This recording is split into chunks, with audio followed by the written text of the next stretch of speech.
إن الحمد لله نحمده ونستعينه ونستغفره ونعوذ بالله من شرور أنفسنا ومن سيئات أعمالنا من يهدي الله فلا مضل له ومن يضلل فلا هادي له وأشهد أن لا إله إلا الله وحده لا شريك له وأشهد أن محمدا عبده ورسوله يا أيها الذين آمنوا اتقوا الله حق تقاته ولا تموتن إلا وأنتم مسلمون يا أيها الناس اتقوا ربكم الذي خلقكم من نفس واحدة وخلق منها زوجها وبث منهما رجالا كثيرا ونساء واتقوا الله الذي تساءلون به والأرحام إن الله كان عليكم رقيبا يا أيها الذين آمنوا اتقوا الله وقولوا قولا سديدا يصلح لكم أعمالكم ويغفر لكم ذنوبكم ومن يطع الله ورسوله فقد فاز فوزا عظيما أما بعد فإن أصدق الحديث كتاب الله وخير الهدي هدي محمد صلى الله عليه وآله وسلم وشر الأمور محدثاتها وكل محدثة بدعة وكل بدعة ضلالة وكل ضلالة في النار. Donc aujourd'hui, Inch'Allah, bi'idhnillah, nous allons traiter d'un sujet qui est essentiel. Et c'est en fait un rappel, surtout en ce mois du Ramadan, et qui va concerner al-ikhlas. As-Sawm ou al-Ikhlas, c'est-à-dire le jeûne et al-Ikhlas, la pure intention. Et ce qu'on veut dans ce rappel, pour moi et pour mes frères et mes sœurs, c'est comment le jeûne a une influence réelle dans l'acquisition de ce qu'on appelle al-Ikhlas, dans ce qu'on appelle al-Ikhlas. Et al-Ikhlas, toujours on en parlera, et toujours il faudra répéter. Et je me rappelle d'un des frères qui étudiait avec moi à Médine et qui un jour me disait, Subhanallah, dans les débuts de l'iltizam, une fois que j'ai su ce qu'était l'ikhlas, c'est-à-dire qu'on m'a appris de façon théorique ce qu'était l'ikhlas et qu'est-ce que ça concernait et quel était son domaine d'application, il me disait, je comprenais pas pourquoi à chaque fois les savants ils répétaient l'ikhlas, ils nous rappelaient cet ikhlas, c'est-à-dire un rappel continu tout le temps, même les grands savants qui rappelaient leurs grands élèves de ce point là. Et après, bien entendu, après avoir commencé à apprendre la science et vraiment se rendre compte de son importance fondamentale, là réellement il s'est rendu compte ce qu'était l'ikhlas et que ce rappel était vital pour le croyant, un rappel qui doit être constant et qui est réellement vital pour le croyant, parce que tout repose chez le croyant, comme on va le voir, tout repose sur son ikhlas. Si son ikhlas va, tout va, et si son ikhlas ne va pas, rien ne va. Wallah al-musta'an. Al-ikhlas comme le souffle de vie pour le croyant. Donc ce rappel il est plus que nécessaire pour moi-même et pour mes frères et mes sœurs. Et lorsqu'on se rappelle cette parole de Cheikh al-Islam ibn Taymiyyah, rahmatullah alayh, et qui va mettre le point sur l'importance et le mérite de l'ikhlas, يقول Cheikh al-Islam متحدثا عن الإخلاص وفضله وأهميته يقول رحمة الله عليه رحمة واسعة, comme l'avait rappelé il y a 2 semaines de cela Cheikh Abdel Malik Ramadani dans un de ses cours, il disait pourquoi on appelait Cheikh al-Islam ibn Taymiyyah Cheikh al-Islam. Pourquoi on l'appelait Cheikh al-Islam? C'est bien sûr un istilah, c'est donc une convention qui est utilisée pour dénommer ce grand savant de l'islam. Et pourquoi Cheikh al-Islam? C'est tout simplement que le Cheikh, lorsqu'il parlait dans une fi fan min funun al-sharia, c'est-à-dire dans une catégorie ou dans une science parmi toutes les sciences qu'englobe al-sharia, lorsqu'il parlait, lorsqu'il levait sa plume puis écrivait, alors on aurait dit que c'était le seul qui maîtrisait réellement cette science et que c'était le maître dans cette science par rapport à ses connaissances qui étaient très amples. Et cela dans toutes les catégories et dans toutes les sciences, que ce soit la langue arabe, que ce soit la science du tawhid, que ce soit la croyance de façon générale, que ce soit le fiqh, que ce soit usul al-fiqh, la jurisprudence, les bases de la jurisprudence, et toutes les autres encore, toutes les autres catégories et sciences que l'on connaît dans l'islam, lorsqu'il parlait dans une de ces sciences, on aurait dit que c'était lui le maître dans cette science. C'est-à-dire qu'on ne pouvait dire qu'il était plus fort ici qu'à un autre endroit. Subhanallah. C'est pour cela qu'il a été nommé ainsi. Cheikh al-Islam Ibn Taymiyyah. Yaqul, ce grand savant qui a donc maîtrisé toutes ces sciences. Regardez ce qu'il nous dit. Bal ikhlasu ad-din lillah huwa ad-din alladhi la yaqbalu Allahu siwa. C'est-à-dire l'ikhlas, la pure intention, donc le culte exclusif qui va être voué à Allah Azzawajal, c'est ça la religion. Huwa ad-din, c'est la religion alladhi la yaqbalu Allahu siwa. C'est la religion dont Allah Azzawajal n'accepte pas autre que celle-là, que cette religion-là. Ikhlas ad-din, la pureté d'intention dans la religion exclusive, vouer une religion qui va être exclusive à Allah Azzawajal. C'est par cela donc qu'il a envoyé Allah subhanahu wa ta'ala les premiers et les derniers parmi les envoyés dans ce but-là, et qu'il a fait descendre l'ensemble des livres dans ce but-là, al-ikhlas. Et que se sont mis unanimement d'accord les imams parmi les gens de la foi.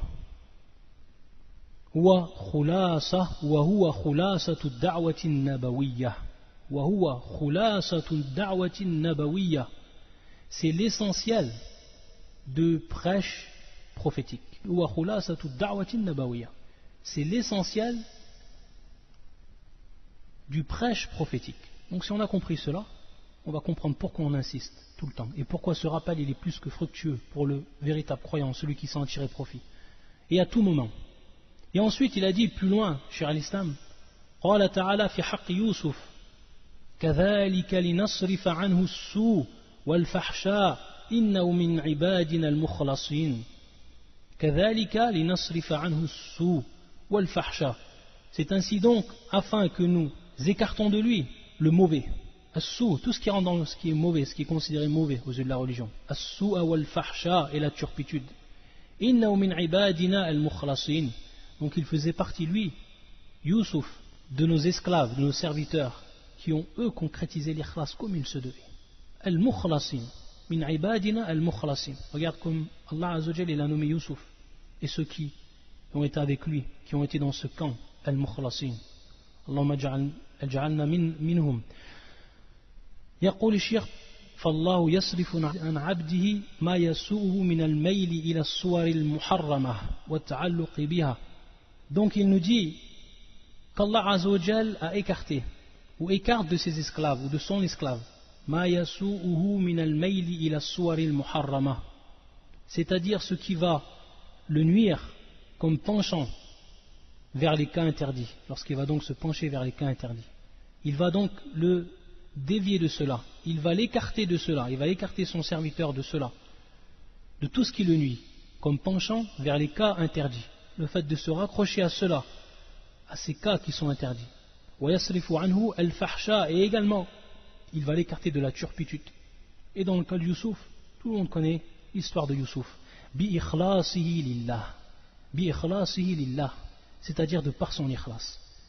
Youssouf, lorsque cette femme s'est présentée à lui, une femme belle, une femme qui a notoriété, une femme qui a l'un des plus hauts rangs dans la société, tout ce qui peut appeler l'homme à commettre la turpitude avec une femme qui va nous appeler, c'est-à-dire que toutes les caractéristiques vont être réunies dans cette femme, et pourtant Allah Azzawajal lui a montré et il l'a écarté de cela. Pourquoi? Il nous dit ici le shir bi ikhlasi lillah, c'est-à-dire que si Allah Azzawajal ne l'avait pas écarté, et que si Allah Azzawajal n'écartait pas de tous ceux qui sont vraiment mukhlis, ne les écartait pas de ces occasions qui se présentent et qui sont un grand appel au fahsha, à la turpitude, alors à part lui, à part Allah Azza wa Jal, rien ne pourrait les empêcher de tomber dedans. Tant la facilité est présente, Wallah al-Musta'an. Bi ikhlasihi lillah, de par son ikhlas, Allah Azza wa Jal l'a écarté de ce mal. Et a écarté de même donc tous les croyants qui vont se caractériser par cette caractéristique essentielle et fondamentale, al-ikhlas. Et ensuite il dit, Cheikh al-Islam, وَلِهَذَا يَكُونَ قَبْلَ أَنْ يَذُوقَ حَلَاوَةَ الْعُبُودِيَّةِ لِلَّهِ وَالْإِخْلَاصَ لَهُ, c'est-à-dire, il nous dit le Cheikh, que cela bien entendu, avant que la personne elle goûte à la douceur de cette ubudiyya, de cette adoration qui va être donc vouée à Allah Azza wa Jal uniquement, lorsqu'elle goûte la personne réellement, ou avant qu'elle goûte réellement à cela, et lorsqu'elle a vraiment un ikhlas qui va être pur, وَلِهَذَا يَكُونَ قَبْلَ أَنْ يَذُوقَ حَلَاوَةَ الْعُبُودِيَّةِ لِلَّهِ وَالْإِخْلَاصَ لَهُ حَيْثُ تَغْلِبُ نَفْسُهُ عَلَى اتِّبَاعِ هَوَاهَا, c'est-à-dire que dans le sens où son âme va l'emporter sur lui, dans le suivi des passions, ou des passions qu'elle a, cette âme-là, particulièrement elle. فَإِذَا ذَاقَ طَعْمَ الْإِخْلَاصِ, par contre, ça c'est avant qu'il goûte réellement à la douceur et au vrai goût de l'ikhlas, de la pureté d'intention, al-ikhlas.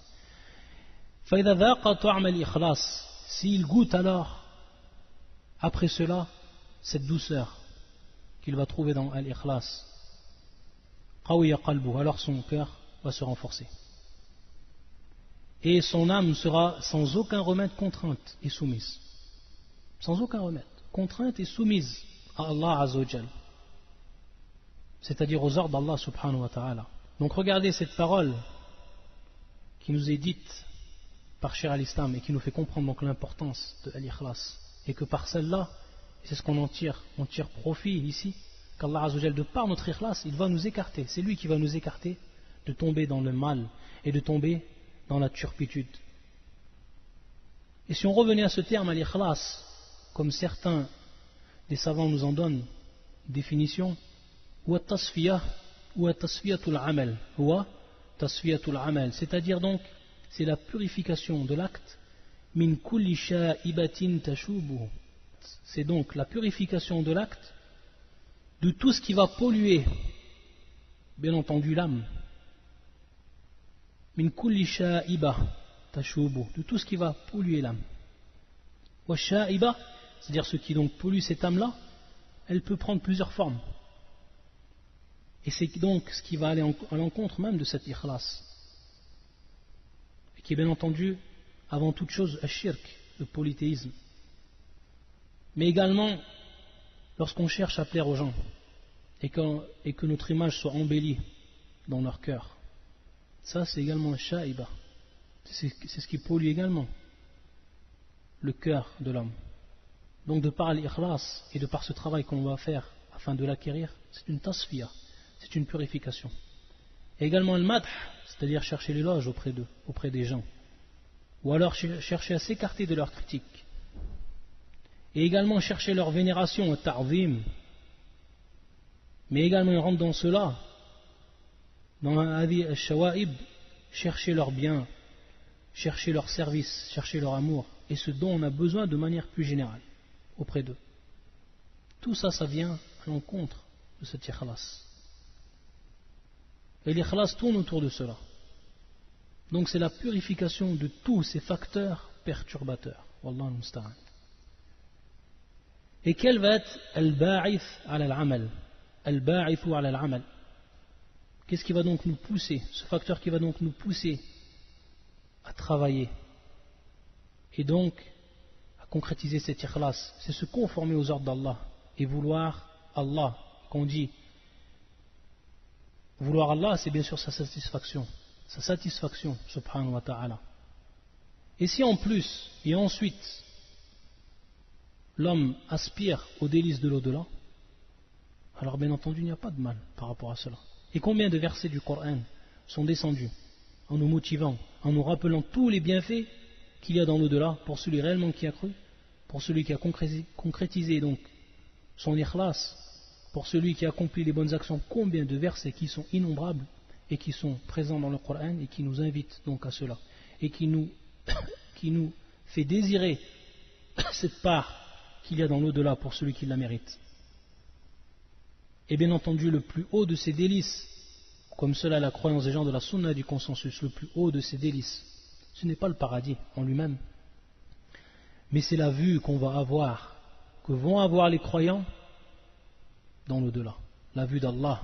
C'est-à-dire que les croyants vont voir Allah subhanahu wa ta'ala dans l'au-delà. Ça, c'est la plus grande des récompenses, et c'est le plus grand des délices, bien au-dessus encore du paradis, bien au-dessus du paradis lui-même.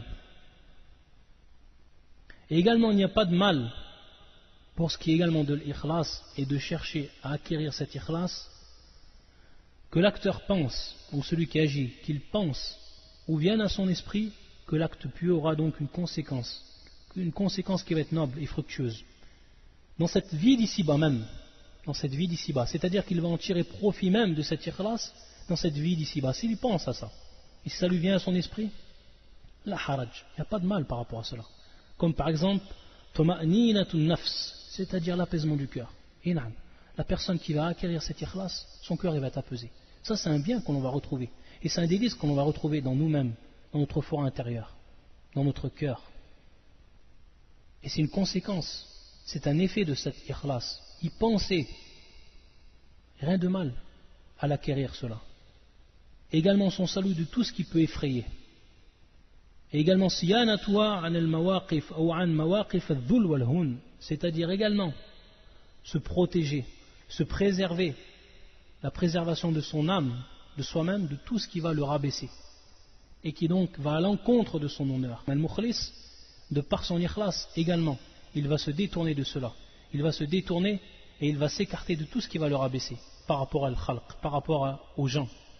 Et bien entendu il est venu, et ici on a également une indication qui nous est venue dans ce hadith, le hadith que tout le monde apprend et qui se trouve fil arba'in al-nawawiyya, où le prophète sallallahu alayhi wa sallam yaqul huwa min hadith al-Nu'man ibn Bashir radiyallahu ta'ala anhu wa 'inda al-shaykhayn 'inda al-Bukhari wa Muslim, où le prophète sallallahu alayhi wa sallam yaqul faman ittaqa ash-shubuhat faqad istabra'a lid-dinihi wa 'irdihi, c'est-à-dire celui qui s'écartait donc des shubuhat, des choses qui sont ambiguës, faqad istabra'a lid-dinihi, et bien sûr istabra'a taraba al-bara'a ou tarab al-bara'a, c'est-à-dire qui a cherché l'innocence et donc cherché à préserver sa religion, et le prophète nous le dit, lidini wa 'irdihi, également son honneur, sa religion et son honneur.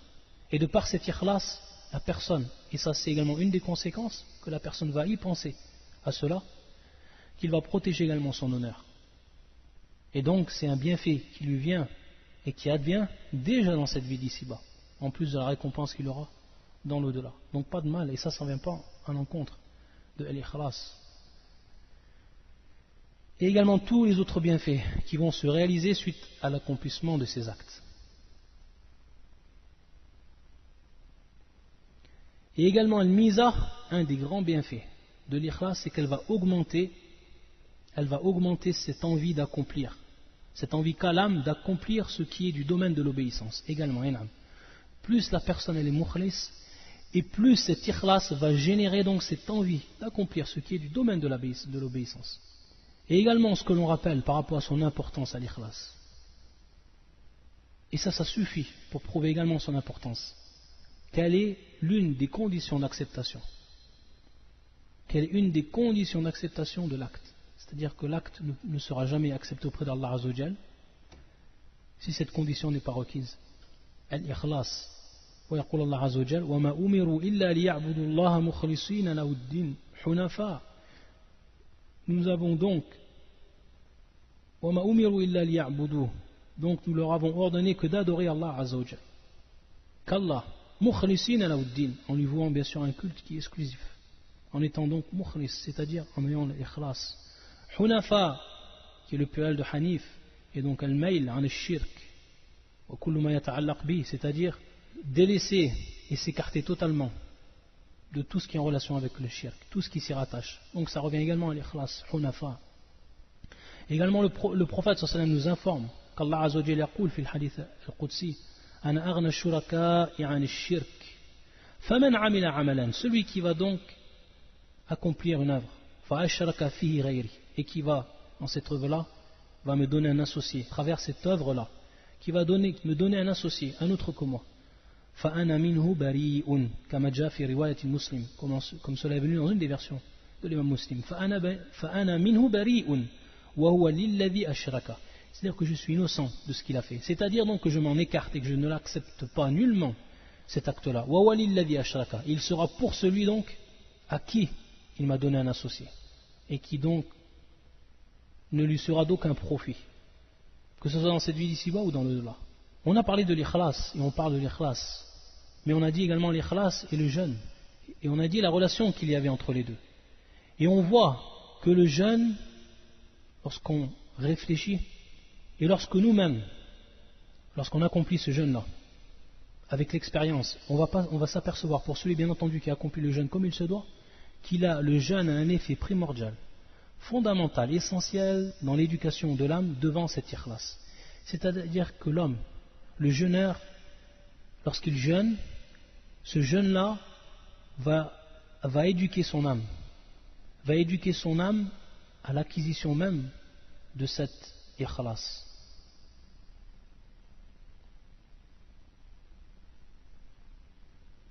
Et bien entendu, lorsqu'on revient au hadith du prophète sallallahu alayhi wa sallam, من صام رمضان إيمانا واحتسابا غفر له ما تقدم من ذنبه.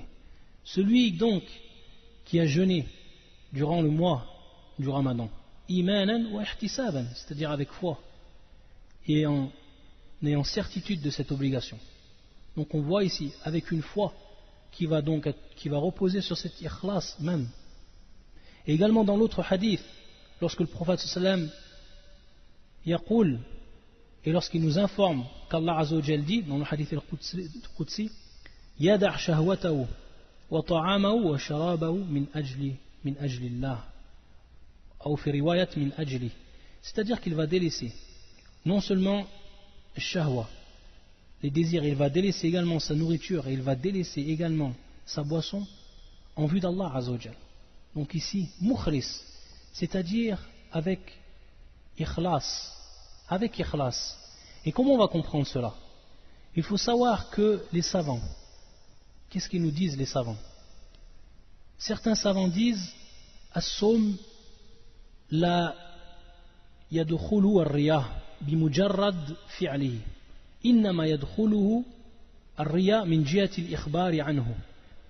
Beaucoup de savants disent en fait que le jeûne, l'ostentation qui est ar-riya, as-sawm, et l'ostentation, donc l'ostentation ne rentre pas dans cet acte-là qui est as-sawm bimujarrad fi'lihi, c'est-à-dire de par l'acte qui est fait. Bimujarrad fi'lihi, c'est-à-dire uniquement l'acte. Qu'est-ce que veut dire cette phrase-là? Ça veut tout simplement dire que la personne lorsqu'elle fait son jeûne, de par cet acte-là, uniquement de par cet acte-là, bimujarrad al-fi'l, uniquement de par cet acte-là, le riya ne peut rentrer, c'est-à-dire l'ostentation ne peut rentrer. Taïb. Et pourquoi cela? Parce que lorsqu'il jeûne, personne n'est censé savoir qu'il va jeûner, cette personne-là. Taïb. Personne n'est censé savoir qu'il va jeûner. Il peut très bien se cacher, aller dans un endroit où personne ne voit et manger. Taïb. Donc, de par juste l'acte, le riya ne peut rentrer dedans. Sauf, les savants disent, innama yadkhulu ar-riya min jihati al-ikhbari anhu, uniquement lorsqu'il va informer de cet acte-là. Lorsque donc l'information va sortir de sa bouche, lorsqu'il va informer, moi je suis jeûneur, puis jeûneur, donc je jeûne. C'est à ce moment-là donc que le riya peut rentrer, que l'ostentation peut rentrer et toucher le cœur de l'homme. Mais bimujarrad al-fi'l, c'est-à-dire la personne qui jeûne sans informer personne, alors ici le riya ne peut rentrer. Donc on voit par rapport à cela l'importance du jeûne et l'importance qu'il a dans l'éducation de l'âme par rapport à l'ikhlas. Éduquer donc l'âme à acquérir cet ikhlas, cette pureté d'intention. Et également, comme nous le cite Ibn Hajar al-Asqalani lorsqu'il explique ce hadith qui est rapporté par l'imam al-Bukhari dans son authentique hadith Abi Huraira, où le prophète sallallahu alayhi wa sallam yaqul man qama laylat al-qadr, celui donc qui se lève et qui accomplit donc ce qu'il faut accomplir durant cette nuit-là, laylat al-qadr, la nuit donc de la destinée. Imanan wa ihtisaban ghufira lahu ma taqaddama min dhanbi, ghufira lahu ma taqaddama min dhanbi. Imanan, إيمانا يقول ابن حجر أي تصديقا بوعد الله بالثواب عليه, c'est-à-dire qu'il va croire et qu'il va reconnaître de son fort intérieur la promesse d'Allah Azza wa Jal qu'il a fait comme récompense, donc par rapport à cet acte-là. Wa ihtisaban, ça c'est pour ce qui est imanan. Wa ihtisaban ay talaban lil ajr la li qasdi akhar min ri'a'in aw nahwihi, c'est-à-dire donc demander talaban lil ajr, c'est-à-dire la demande ici qui va être faite de la récompense, ihtisaban, c'est-à-dire qu'il va demander de par cet acte-là la récompense, de par cet acte-là, la li qasdin akhar min ri'a'in wa nahwihi, c'est-à-dire autre que ou qu'une volonté qui serait donc autre que celle-là et qui rentrerait ici donc dans Ar-Riya. Et également il nous dit Ibn Hajar à propos de ce hadith qu'on vient de citer, hadith qui est rapporté par l'imam al-Bukhari également, والذي نفسي بيده لخلوف فم الصائم أكتب عند الله من ريح المسك يترك طعامه وشرابه وشهوته من أجل الصيام لي وأنا أجزي به والحسنة بعشر أمثالها. Qu'est-ce qu'il dit Ibn Hajar dans ce hadith? Lorsque, dans ce hadith Qudsi, Allah Azza wa Jalla dit Yatruk ta'amahu wa sharabahu wa shahwatahu min ajli. Il a délaissé la nourriture, il a délaissé la boisson et son désir également en ma vue, pour moi, en vue de ma satisfaction et également de la récompense. Qu'est-ce qu'il dit Ibn Hajar? Yatruk ta'amahu wa sharabahu wa shahwatahu min ajli akadha waqa'a huna wa waqa'a fil muwatta, c'est-à-dire dans une des versions qui se trouve dans Al-Muwatta de l'imam Malik, innama wa innama yadharu shahwata, c'est-à-dire qu'il va uniquement délaisser son désir. Donc ici une forme restrictive qui se transforme ici par l'emploi dans cette version du hadith de innama wa innama yadharu shahwatahu. Walam yusarrih binisbatihi ila Allah lil'ilmi bih wa adam al-ishkali fih. C'est-à-dire que lorsque la personne ici, elle jeûne, taïb, et qu'elle va donc s'abstenir de son désir, il nous fait part et il nous rappelle, Ibn Hajar, que dans cette version, il n'a pas été dit li, c'est-à-dire ou min ajli, c'est-à-dire qu'ici il n'a pas été dit min ajli comme dans l'autre hadith qui est rapporté par l'imam al-Bukhari, min ajli, c'est-à-dire dans mon but. Et pourquoi il dit ça? Qu'en est-elle de la sagesse dans cela? Il nous dit l'ilmi bih, c'est-à-dire qu'on a science de cela et que c'est une chose donc qui est évidente et qu'il n'y a aucune ambiguïté par rapport à cela. Pourquoi? Parce que la personne, elle jeûne en vue d'Allah. Et il dit également donc comme on en dit, cette forme restrictive qui a été utilisée et que l'on trouve dans innama fi qawlihi innama yadhar التنبيه على الجهة التي بها يستحق الصائم ذلك والإخلاص الخاص به, c'est-à-dire que ici il est une mise en évidence qui va être faite par rapport à la direction, et cette direction bien entendu lorsqu'on le shir il dit al-jihah, cette direction donc qui est en vue d'Allah, donc se diriger vers Allah Azza wa Jal, en vue d'Allah, allati biha yastahiqqu as-sa'im dhalik, c'est-à-dire de par cela, de par cette direction, le jeûneur il va mériter ce qu'il mérite comme récompense et autres. Wa wal ikhlasul khassu bih. Et c'est quoi ici? Ça se transforme ici en par quoi? Il nous dit le shir wal ikhlasul khassu bih, c'est-à-dire donc cet ikhlas qui est spécialement pour lui, pour Allah Azza wa Jalla. حتى لو كان ترك المذكورات للغرض آخر كالتخمة لا يحصل للصائم الفضل المذكور, c'est-à-dire que si la personne elle avait jeûné pour un autre but, par exemple à titre, il nous rappelle l'indigestion, une personne qui a une indigestion donc elle fait un jeûne par rapport à cela, unique et pas en vue d'Allah, qui n'a rien à voir en fait avec l'ikhlas ou fait en vue d'Allah Azza wa Jalla. La yahsul lis-saïm al-fadl al-mazkur, c'est-à-dire qu'il n'y aura pas ou que le saïm n'obtiendra aucunement ce fadl et ce mérite qui a été donc cité dans le hadith.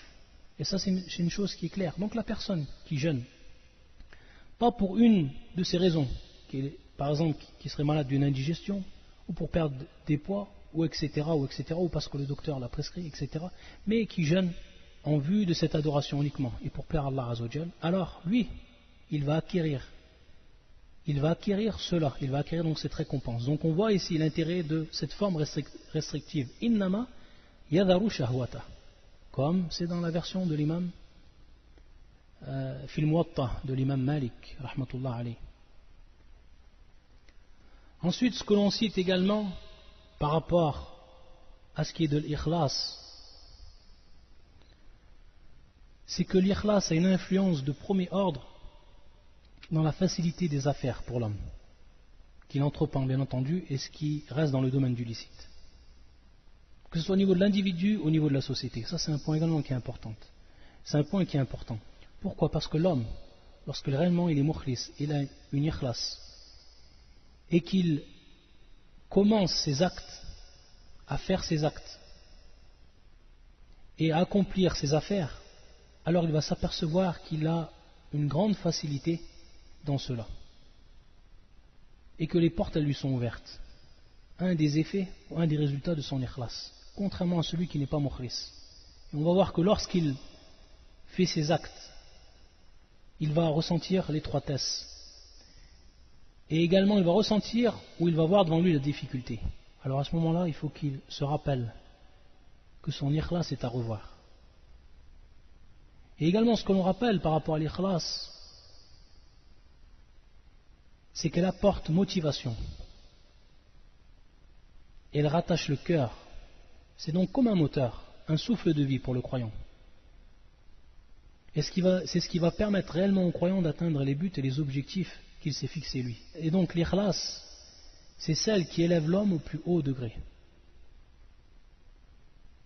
فَلَا يُقْدِمْ عَلَى عَمَلٍ إِلَّا وَهُوَ مُسْتَمْسِكٌ بِعُرْوَتِهِ الْوُثْقَى, c'est-à-dire qu'il n'entreprenne pas un acte sans qu'il soit accroché fermement à son anse la plus solide, et qui est bien sûr, qui se traduit par la concrétisation réelle et de manière pleine de ce kalimat al-tawhid, la ilaha illallah, et tout ce qu'il engendre, et tout ce qu'il comprend, la ilaha illallah. Et également l'ikhlas, qu'est-ce qu'elle va avoir pour résultat, et qui est très important, c'est qu'elle va libérer son auteur de l'esclavage de la passion. Riq al-ahwa, ou des passions, de l'esclavage des passions. Parce que celui qui vit sous sa passion, c'est un esclave de sa passion. Al-ikhlas, elle va le libérer de cela. Et dans ce sens, regardez encore une belle parole de Cheikh al-Islam ibn Taymiyyah. On finit donc par cela. Regardez ce qu'il dit dans cette phrase, Cheikh al-Islam ibn Taymiyyah rahmatullah alayh. وَإِذَا كَانَ الْعَبْدُ مُخْلِصًا لِلَّهِ اشْتَبَاهُ رَبُّهُ. Lorsque et au moment où la personne elle va devenir mukhlis lillah, donc elle va acquérir cette ikhlas qui est elle pour Allah uniquement. Ishtabahu rabbuhu, c'est-à-dire que son Seigneur va le choisir. Fa-ahya qalbah, et qu'il va donner la vie à son cœur, la véritable vie. Fa-ahya qalbah. Washtabadahu ilay, et qu'il va donc le ramener à lui, le rapprocher de lui. فينصرف عنه ما يضاد ذلك من السوء والفحشاء ويخاف ضد ذلك, et donc il va l'écarter de tout ce qui va à l'encontre de cela, de cet ikhlas, comme le mal, comme la turpitude, etc. بخلاف القلب الذي لم يخلص لله, au contraire donc du cœur qui lui n'a pas accompli et n'a pas réalisé cet ikhlas en vue d'Allah Azza wa Jal. فإن فيه طلبا وإرادة وحبا مطلقا, c'est-à-dire qu'on va y trouver dans ce cœur-là une demande et une volonté et un amour qui va être mutlaq, qui va être donc absolu. C'est-à-dire, comme on comprend cela, que la demande que son âme va faire, c'est une demande de tout, sans aucune limite, et sans même avoir un regard par rapport à ce qui est licite et illicite. Wa iradatan, sa volonté de même. Wa hubban, également. Elle va tout aimer. Elle va tout vouloir, elle va tout aimer. Tout, que ce soit le faux, al-batil, que ce soit le haqq, ou que ce soit le mal, que ce soit le bien, sans aucune différence. Wa hubban mutlaqan. Fayahwi kullama yasnahu lahu. Kullama yasnahu lahu. Yani min al-fi'l sanaha. C'est-à-dire qu'il va prendre pour désir tout ce qui se présente à lui. Il va prendre comme désir et comme passion tout ce qui se présente à lui. فَيَهْوِي كُلَّمَا يَسْنَحُ لَهُ وَيَتَشَبَّثُ بِمَا يَهْوَاهُ. C'est-à-dire également qu'il va se raccrocher à tout ce qu'il désire et qui rentre dans sa passion. Et ici il nous fait une métaphore, cher l'islam, une belle métaphore ou une parabole. Et il dit كَالْغُصْنِ. Et le rusn, c'est bien sûr le rameau, la branche. أَيُّ نَسِيمٍ مَرَّ بِهِ عَطَفَهُ وَأَمَالَ. Comme el rusn. El rusn qui est donc la branche et le rameau. أَيُّ نَسِيمٍ مَرَّ بِهِ. C'est-à-dire n'importe quelle brise qui l'effleure, qui passe par lui. N'importe quelle brise. Que ce soit une brise qui vient de l'est, de l'ouest, du sud, du nord. Ou que ce soit la brise de l'hiver, du printemps ou de l'automne. أَيُّ نَسِيمٍ مَرَّ بِهِ. Et donc, les fleurs qui passent par lui, عَطَفَهُ وَأَمَالَهُ. C'est-à-dire qu'elle va s'agripper à lui, et elle l'entraîne en le penchant. Comme on peut voir lorsque le vent il touche le rameau, lorsque la brise elle touche le rameau. C'est comme ça le cœur de celui qui n'a pas eu d'ikhlas pour Allah Azza wa Jal. Comme ce rameau qui va être balancé de tous côtés et il brise, chaque brise qui va donc passer par lui va s'agripper à lui et va donc l'entraîner en le penchant.